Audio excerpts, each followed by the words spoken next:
You are listening to the FCF Leadership Podcast. This podcast has been created to help you connect and achieve your destiny as a leader. For more information, visit our website at fcf.org.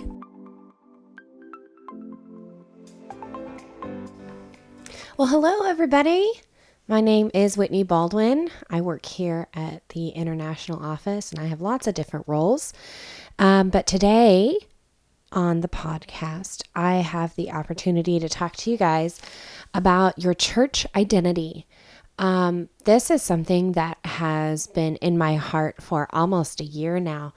I'll give you a little backstory of me. I have been working for FCF for about 2.5 years now, and like I've said, I've worked in lots of different areas of FCF. And the more involved I became with the office, the more I realized we in the office needed help. We had so many questions. We had been in the habit of doing things because that's the way they've always been done.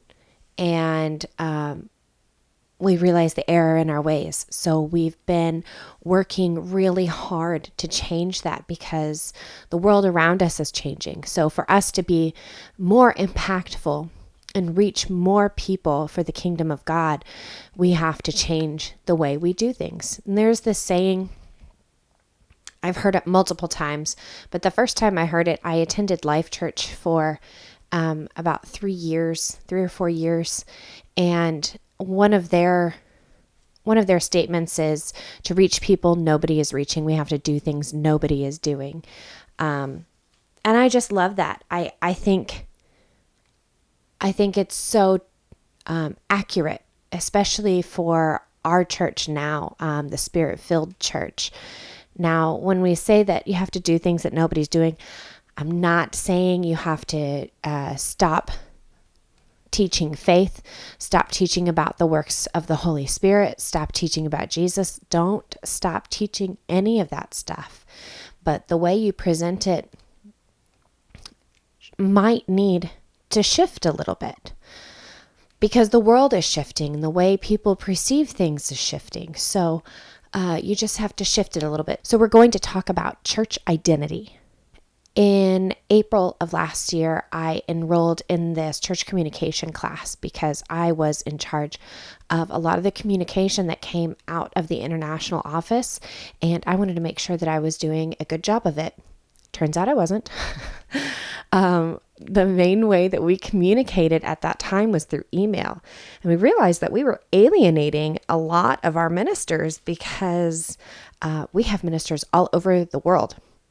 So a lot of them don't have access to email. But then also some of our older generations, they don't even get emails. They prefer a letter. So we had to totally revamp this. And I realized this through my course that I took. So I took the course through a company called 412 Lab.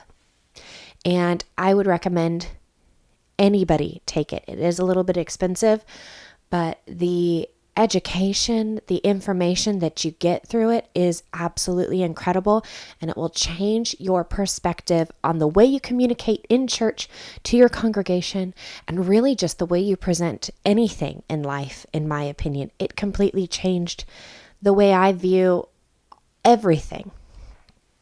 And the reason is they start off with knowing your why. We've also referred to it as the golden circle. Knowing your why. Why are you doing something? Why are you pastoring a church? Why are you a ministry leader? Why have you started a traveling ministry?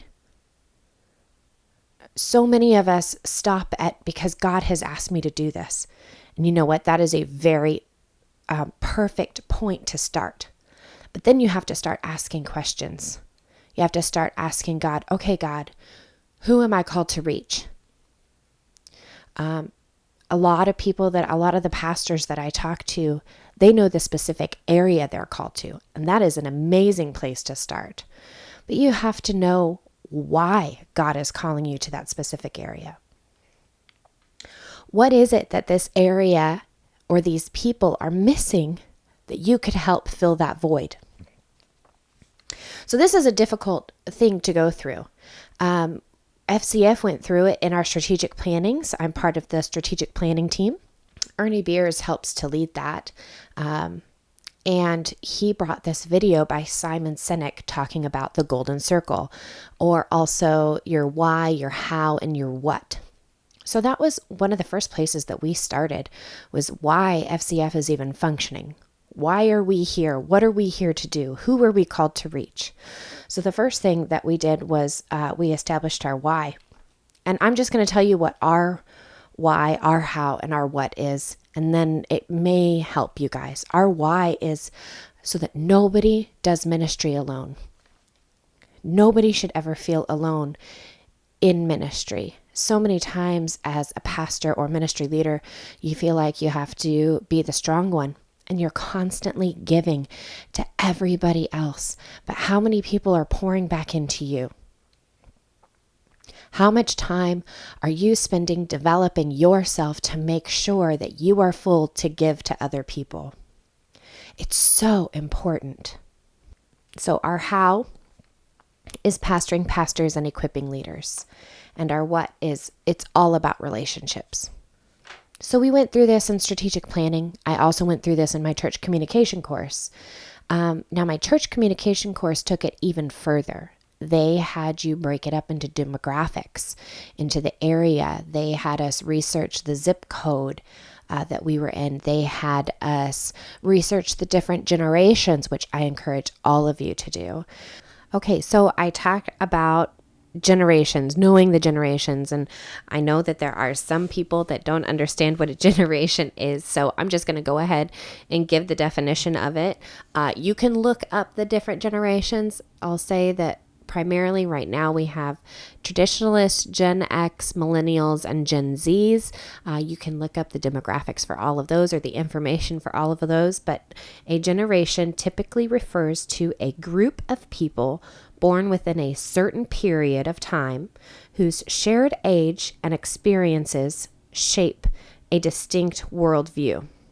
And whenever you're finding your why and who you are called to reach, then you can look into those generations and find out the best way to speak to these people, the best way to impact their world, to speak their language, so that you can make the biggest impact on them. We went through this whole list of things that we had to research to realize exactly who we are called to reach. So as FCF, we already had our why, our how, and our what, and now it was time for who. Now, as a church or a ministry, we're given the Great Commission, and God has called you to be a local pastor or to be a ministry leader of some sort. And like I said earlier, so many of us stop there and don't ask any more questions. And we can't just say, well, we're called to reach everybody, because that's what the Great Commission is. Because you don't have services in every single language.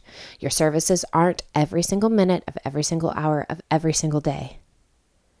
You have a specific language that you're teaching in. You have a specific time that the service is taking place. And so inadvertently, you're already alienating certain people, which is a good thing, because that means you're making a step in the right direction of finding out exactly who you are called to reach. So if you're having a hard time with your church, if you're not seeing growth, which the average church in America is about 100 people or less. So even if you're at about 100 people or less, you're still part of the average in the United States. But if you're ready for growth, if you feel like there's more, there's things you can do to position yourself for that growth. So I'm going to help you along with just a few of the first steps of it. I talked about the golden circle, the why, the how, and the what. Finding your why. First of all, you need to get a team around you. I would recommend not just utilizing your board members or your staff, Try to get some different people in there. If you notice that your church is predominantly 40 and above, if you feel like you need to get some younger people in there, then maybe pull in a younger person on this team so that you can hear what their mindset is. I'm the youngest person on our strategic planning team. I struggled with that for a long time. I didn't know why I was meant to be there, why Miss Cookie had asked me to be a part of it. And God stopped me and he said, stop questioning yourself. So I stopped questioning myself and I realized that this is why God asked me to be part of the strategic planning team, because they needed a younger mindset. They needed somebody that thought out of the box of what we had always done. Okay, so how do you establish your why, your how, and your what? First of all, you get a team. You surround yourself with people that have a like heart, not like-minded, a like heart. It's okay if you all don't think the same way. I would encourage you to pull people from multiple generations. Get somebody, if you're a pastor in your 50s and 60s, get somebody that's in their 40s and 30s, because they are going to think about it differently than you. Get somebody that's a little bit older than you that has the same heart as you to reach people, because that is what we're called to do as a church, reach people. So gather yourself around those people. Start praying. Prayer is the most important step in every single part of developing your why. One of the things we start off with in our strategic plannings is prayer. Every single day we start, first of all, we just communicate with each other. We tell stories, we laugh, we joke, we talk about our life, and then we engage in prayer. One of the main things that we pray for are new and witty ideas, because we're tired of doing things the same old way. We want to do things in a new way that has a fresh breath to it. And it's hard. This isn't an easy process. It took us months to develop our why. There were times where we would get aggravated with each other, or I'm known as the crier. I cry a lot. Not so much anymore, but in the beginning I did. Your emotions, because our hearts are fully invested. So sometimes it would get heated in those meetings. And in your meetings, it might be too, but we all love and respect each other, and we all go out to dinner at night. And again, we just do life together, and it is amazing, the bond that we've all created. So get people around you that have the same heart as you. Pray together, brainstorm together. But sometimes we just have to start throwing things out there until they stick. And we do that a lot. There are some meetings where we will spend hours on a certain thing and realize, oh, this isn't the way we need to go. And we completely erase the board and start over. Or we'll pull like one thing from an idea that we had and start building off of that. So I've mentioned Simon Sinek, that video of the Golden Circle, to you.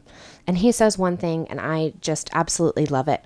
He says, now I'm changing this into our terms, because he's talking about products. Now, sometimes it's hard for us to understand we need to run a church like a business, but it is a business. We're in our Father's business, right?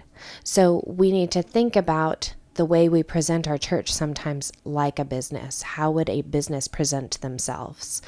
And so knowing your why is presenting that business a certain way. You don't just want to be the what, meaning you don't just want to have a church because God told you to start a church. You want to know your why you have that church. You want others to know why you have that church. So Simon Sinek says, now again, I changed this into our terms, but people may not come because of what you do, but they will come because of why you do it. And we're seeing that so much with younger generations.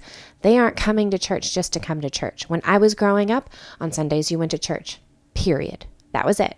There was no question. I was very specific. I liked my hair curly, so I wore a lot of sponge curlers. I had a lot of pretty little dresses that I wore, like we always wore our Sunday best. And now I grew up in church.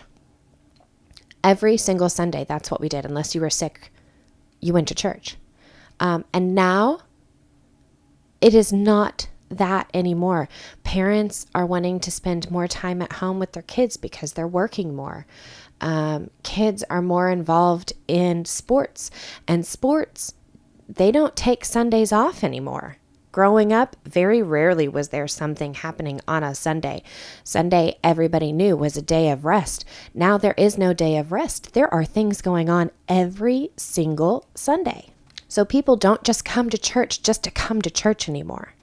But if you show them why your church is there, they will buy into it. They will understand that. It will speak to their heart, and they will be more involved. They won't just come to come. They will come to participate, to be a member, to be a leader, and to grow and thrive. This process is a hard process. And we are so used to being in our little comfort zone, and being comfortable is so easy. I'm like 8 months pregnant now, and I'm uncomfortable all the time. And all I think about is I just want to be comfortable. I just want to find a comfortable position to sit in or to stand in or to lay in, and it's not going to happen. I have to be uncomfortable for a short period of time, and I can do that. And so can you. You can be uncomfortable for a short period of time to figure out the best way to impact those you are called to reach. So you've got your team together. You guys are praying and you're brainstorming. You figured out your why, your how, and your what. It feels uncomfortable, unfamiliar. It looks unusual. You think you guys are just being weird. And there are going to be some times where you feel like you're not making any traction, but you are, because you're going outside of the box. You're not doing things the way you've always done it. And that's so important. But now what do? Now I watch a lot of I listen to a lot of podcasts. I watch a lot of YouTube videos. There's this one tool that I love to use. It's called Pro Church Tools. You can find some vlogs on their YouTube channel, and I would recommend anybody to watch them. They have great tips. It's two guys. One guy works for a church that has a couple thousand in it. The other one is on a pastoral church, pastoral staff that only has a couple hundred in it. So you're getting ideas and viewpoints from two people with two different types of churches. It's based in Canada, but it's still North America. Anyway, they are so knowledgeable about younger generations, what speaks to them, and then also technology. So I just love that. And in one of the videos that I watched, he talks about with smaller churches especially, it is much easier to make a bigger impact because you have fewer people to try to get on board. And I love that. He says, acknowledge your strengths. So if you are a smaller church, acknowledge your strengths. That may not be a bad thing right now because you're going through changes. So acknowledge your strengths. You're a smaller church. It's going to be easier to make these changes. And most of the time, the initial changes cost nothing. There is no financial investment in these initial changes. It's just the way it's presented. Reminding people of the why, speaking to their heart. They want the vision. They want to know why they are going to this church. Who are they called to impact as well?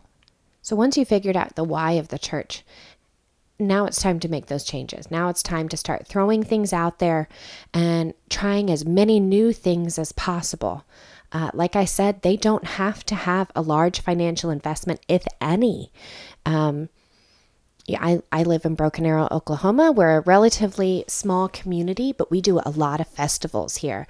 And one thing that I love about all of the festivals here is most of them involve churches. There's a large church here, and it is a large church, but they do an amazing Easter egg hunt. They know who they're called to reach. They know who their target audience is. And so they build all of their outreaches around reaching young families. So they always do like a fall carnival, and they have Easter egg hunts, and they have so many different things to involve young families. And it's perfect for who they're called to reach. We also have a lot of community festivals here, and churches are a part of that as well. We had one it wasn't on Halloween this year, but it was around Halloween, and it was a costume festival on our Main Street in Broken Arrow. And if you've never been to Main Street, Broken Arrow, it is adorable. We have a lot of old brick buildings from the early 1900s, and we've got thriving businesses down there. It looks so cute. So anyway, they shut down all of Main Street, and we did this festival, and I loved this. There were like 3 or 4 churches there. And again, they knew who they were called to reach. They're going after those younger families. So they're there, and their volunteers have their church shirts on, and they're passing out candy, and they have a little inflatable for little kids to play on. Or there was one church that was doing some praise and worship, and they weren't driving people away. They were drawing people in because they were showing love and care. So a lot of these things, they don't cost a whole lot. I think for one of those booths, it's probably about $100 at the festival. It depends on where you are. It may be a little bit more, maybe a little bit less, but there are a lot of free things that you can do to make a big impact. So you have to change it up a little bit. If you've realized that you are called to reach younger families, but you're putting forth most of your energy and effort into a prison ministry, you may want to switch that a little bit. Now, I'm not saying don't do the prison ministry. I'm saying change it up. Put forth more energy and effort into something that would attract a younger family. One of the main things you want to do is educate yourself on different generations, different demographics. I told you earlier that in my class, we were required to do research on our zip code and find out the different demographics. And there's a website that I can give you to find out what speaks to this area the most, what they're interested in, where they spend their money, who they are. It was really, really, really neat. Now, obviously, for the international office, it wasn't a huge draw, but I thought it was something so cool for our FCF churches to use, because you guys can utilize that and you can really draw people in from around you. So educating yourself on different generations, on different demographics, on your zip code, on your city, or if you're a ministry on a specific area that you're going into, it's probably best to understand what speaks to these people the most. Now, Simon Sinek says this like 5 times, at least, I'd say a minimum, in this 17-minute video, 5 times.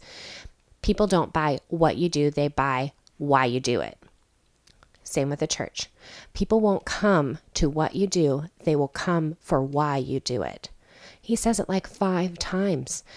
Why is that? Because it's the most important part of any church, of any business, of any ministry. Your why, your heart, your vision, your passion to reach people. If you guys are just gathering to gather to have a church service, you may be missing it. I'm not saying you're wrong. I'm just saying you may be missing it. You may be missing out. There's more out there than just having a church service. You could be impacting people that need it in your area. Knowing your why is so important, not just your what. Your what is a church. Your why, your heart, your passion. Why, as a pastor, are you willing to go up to a hospital in the middle of the night? So anyway, get people around you with like hearts. Pray, brainstorm, try new things. Be uncomfortable. Be okay with the unfamiliar. Be okay with the unusual. Be the weird ones for a while. It's okay to think outside of the box. Your why will speak to the hearts of many. Your why will draw new people in. So, if you have any questions about anything I've talked about, please feel free to email me. My email is whitney@fcf.org. I have lots of resources to give. I may not know it all, but I am eager to learn and to grow, and I hope you are too. You have been listening to the FCF Leadership Podcast, where our focus is to help you achieve your destiny as a leader. Thank you for joining us today. For more information, visit our website at fcf.org.